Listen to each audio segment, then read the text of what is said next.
The SBR is an idea that was sort of floated around around the time of Bitcoin Nashville, and there were certain versions of this that were Senator Loomis of Wyoming mentioned that we might want to have a Bitcoin reserve where we stockpile Bitcoin, and then the exact form of this was not completely determined before, and it still isn't determined, but wasn't even discussed before Nashville event in Bitcoin. RFK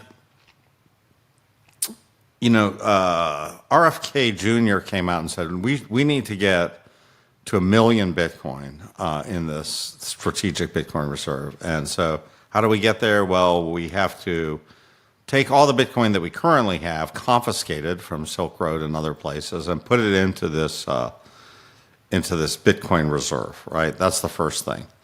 Now, then after that, we have to go buy Bitcoin, by printing dollars and buying Bitcoin. Now, Trump came out, this is when he was still a presidential candidate, came out and said, I support the idea of a Bitcoin stockpile, and I'm not gonna sell our Bitcoin that we already have ever for 20 years. And that was a great thing. Everybody was applauding it, yay, yay. He didn't mention specifically accumulating more Bitcoin, but now we have some new proposals. And, Loomis again is now talking about selling some gold that we have and buying Bitcoin with it. There's other kind of, I won't get into the technicalities, but other ways of acquiring more Bitcoin. So I think this is a great idea. Why do I think this is a great idea? Well, let me pull up a few charts here. I love putting up these charts. And the first is that, relative to gold, right? This is a log chart, right? It says that Bitcoin is a power law relative to gold. And this comes from my friend Money or Debt. And so we're going up in a steep power law. This is on a logarithmic timeline, so it's really, really steep. Gold is losing its value very much, almost exponentially relative to gold. Bitcoin is gaining exponentially relative to gold. And so we have all this gold. We're saving in the wrong asset. And currently, one Bitcoin is 36 ounces of gold. Well, used to be that Bitcoin wasn't even 1 ounce of gold. Now it's 36 ounces of gold. So we're saving in the wrong asset. Now, how much gold do we have? We have about 247 million ounces of gold. And over half of that is sitting in Fort Knox. And the second half is combined between Denver and West Point, where you have guards that are just watching over this gold stockpile. I think just selling the Fort Knox part, 147 million. Wall Street veteran and renowned mathematician Fred Krueger has made a bold declaration about Bitcoin's future. In an era where cryptocurrencies have already produced many millionaires, Krueger's insights stand out, suggesting that we are merely at the dawn of Bitcoin's potential journey. But what exactly does Krueger foresee for Bitcoin in the coming decades? Let's find out. Welcome back to Investocracy Crypto. If we sell it and go to Bitcoin, we're not going to get it at Bitcoin 100,000, but that's okay. We're going to get it at Bitcoin, let's say 300,000. But that will get us to 1 million, 1.3 million Bitcoin. Then we, the United States, become the new Satoshi. So this is an amazing thing. And now between Coinbase, which holds all the Bitcoin of the ETFs, and Michael Saylor, MSTR, and the US, we would now be the absolute dominating force in Bitcoin. And that would give us an advantage really for the next 100 years. So I think it would be a fantastic thing to do. So anyways, that's my episode on the strategic Bitcoin reserve. I think it's a fantastic idea. We can debate, how do we do it? Do we sort of tell people we're going to do it and then do it? Well, people might front run us. Do we just start going ahead and selling some gold? We can debate that, but I think it's a very good idea. And I think if this Bitcoin reserve happens, the one thing is Bitcoin price is going to go much, much, much higher. and not just like 20%, 50% higher, but higher by a multiple. It could go to, as our friend Zach says, Zach Resnick says, this could get Bitcoin to 500,000 almost overnight. So it changes the game. It really is all your models are broken. And, it might even break the power law model. Yeah. So it may. But anyways, the Bitcoin Strategic Reserve, that's the one thing more than anything else we want out of this new administration. According to Krueger, Bitcoin is not a fleeting sensation, but a robust asset still in its infancy. It's akin to the early days of tech giants like Apple and Amazon, whose initial value explosions were just precursors to something much greater. For those thinking they've missed the Bitcoin boat, Krueger compares their concern to an investor regretting not purchasing Apple when the iPhone launched, only for Apple's stock to amplify several-fold thereafter. I want to share this post that my friend Money or Debt came out with a couple days ago, and I think this is a really interesting post. So let's go back to the actual post. The post is this. He says, this is a graph and a table from the beginning of last year, and he now thinks with the current data on the power law that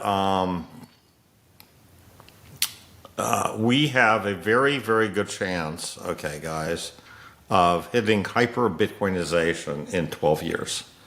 And so what do we mean by hyper-Bitcoinization? It doesn't really mean the end of fiat, but it means that Bitcoin is pretty much world money everywhere.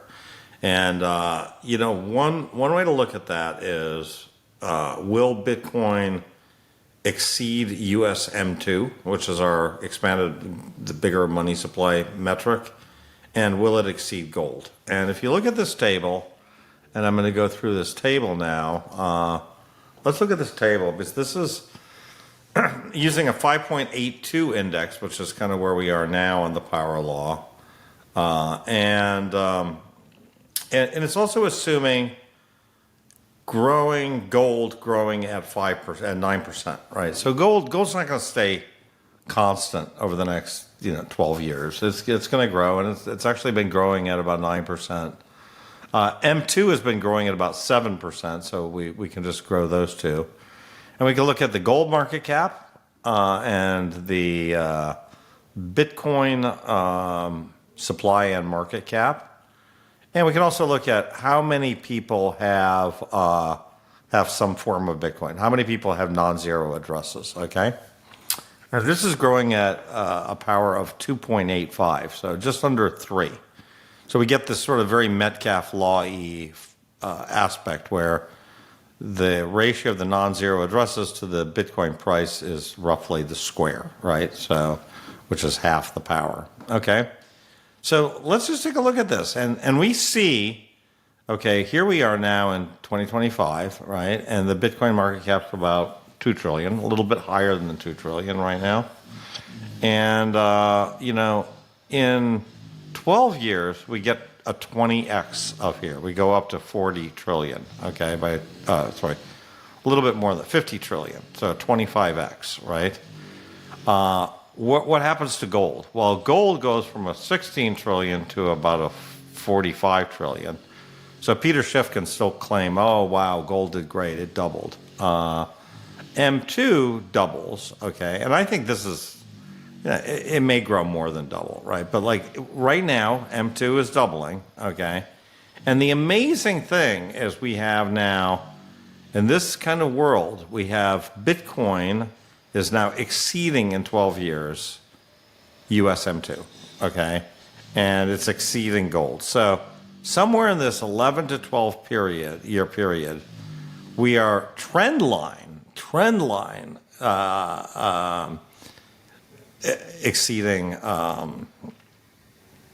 exceeding M2 and both exceeding gold. But why is Krueger so optimistic about Bitcoin's future? He points to the impending influx of institutional capital as a key driver for the next bull run. Imagine millionaires and billionaires shifting just a smidgen of their wealth into Bitcoin. The impact, according to Krueger, would be monumental. Furthermore, the introduction of spot Bitcoin ETFs like BlackRock's IBIT and Fidelity's FBTC is simplifying access, sparking mainstream adoption. But before going any further, if you made it this far into the video, thank you. These videos take a lot of effort and time to make, so if you enjoyed them, please hit the like button and subscribe to the channel. This goes a long way in helping us grow. That said, back to the video. Is that at the end of the day, free markets solve everything. There are no shortages in free markets. The only time you have a shortage, and Murray Rothbard said this in one of his videos a very long time ago, but he said the only time you have shortage is when the government imposes a price ceiling. That's when you have shortage. So, if the government says, eggs cannot be sold for more than, 20 cents an egg, and the free market price is 40 cents an egg, there will be no eggs on the shelf. And that's one of the one of the only things that really economics teaches us is that, you can't arbitrarily put price caps on things. It just does not work. So, I think that the best way to deal with all these coins and everything else is to let the market decide. And, there will be shit coins. There will be scams. There will be rug pulls. And at the end of the day, if people buy coins that and get into trouble, that's not for the state to decide that you shouldn't be buying these coins. You should be buying these coins. We don't want to have, we don't want to have the likes of Sam Bankman-Fried kind of get a pass to sell FTT.